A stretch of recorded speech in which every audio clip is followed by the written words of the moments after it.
Auzubillahiminash-shaytanir-rajim. Bismillahir-rahmanir-rahim. This is Wazir Kashif Haidari. Today I am going to explain about 7 C's. 7 C's होता है क्या है। हमने जो हमारे कंपोजिशन प्रोसेस है उसमें प्लानिंग का स्टेप ख़त्म कर लिया। अब दूसरा स्टेप आया था हमारा राइटिंग के प्रोसेस में, और राइटिंग में हमने रूल ऑफ राइटिंग के 7 रूल बताए थे। उसमें पहला हमारा रूल था 7 C's के हवाले से। आज हम डिस्कस करेंगे 7 C's के हवाले से, और 7 C's का मतलब क्या है, और उसमें जो पहला जो स्टेप है आज उसको कंप्लीट करेंगे। 7 C's में हमारा पहला सी क्या ज़ाहिर करेगा, कंसाइसनेस को ज़ाहिर करेगा। जो दूसरा सी है वो करेक्टनेस को ज़ाहिर करेगा, और जो तीसरा सी है हमारा कंप्लीटनेस को शो करेगा। चौथा सी है हमारा कॉर्टेसी को, और जो पांचवा सी है क्लैरिटी को। छठा सी है कंक्रीटनेस को, और जो सातवां सी है वो आपको कंसिडरेशन के हवाले से शो करेगा।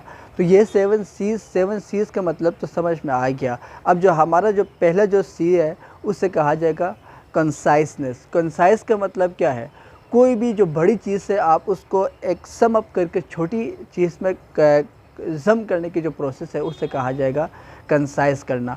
टू से मैक्सिमम इन अ फीवेस्ट वर्ड या मिनिमम वर्डिंग। अब कोई भी चीज़, कोई मैक्सिमम कोई चीज़ बताना हो और मिनिमम वर्डिंग में बताना हो, उस वक्त वो क्या बन जाएगा, आपका क्या बन जाएगा, ये कंसाइज हो जाएगा। आपका जो बोलने का स्टाइल है वो कंसाइज हो जाएगा। आपने ये करना है, आपके राइटिंग में ये होना ज़रूरी है।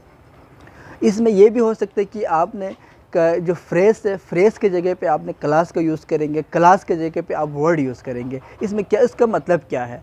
अब आपने कोई फ्रेज़ है जो कोई लंबा सेंटेंस बन जाएगा, और जो हमारा क्लास है, क्लास भी कोई सेंटेंस बन जाएगा। उनके जगह पे आपने वर्डिंग का इस्तेमाल करना है।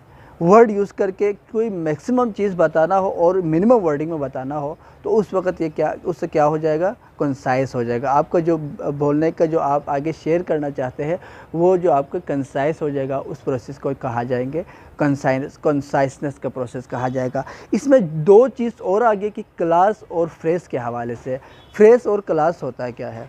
फ्रेज़ क्या है, the group of word that give not to complete sense. आपको जो कंप्लीट सेंस नहीं देता कोई, मसलन मैंने बता दिया ऑन द वे, किस वे पे है क्या पता, इन द वे किन वे पे है मुझे क्या पता, तो ये हमारे क्या है, कोई कंप्लीट माने तो नहीं देता।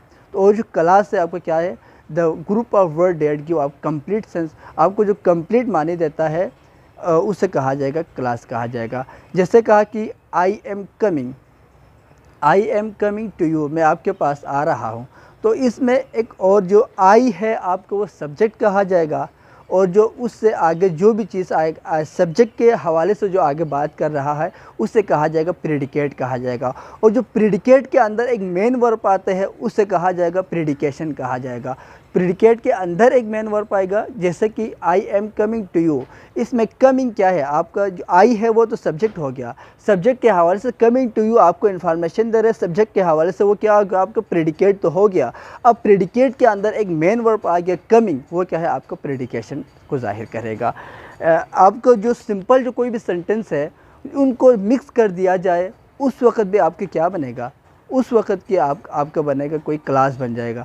जैसे मैंने कहा ही इज़ नाइस, ये क्या है, कोई सिंपल सेंटेंस है। शी इज़ क्लेवर, वो एक चालाक है।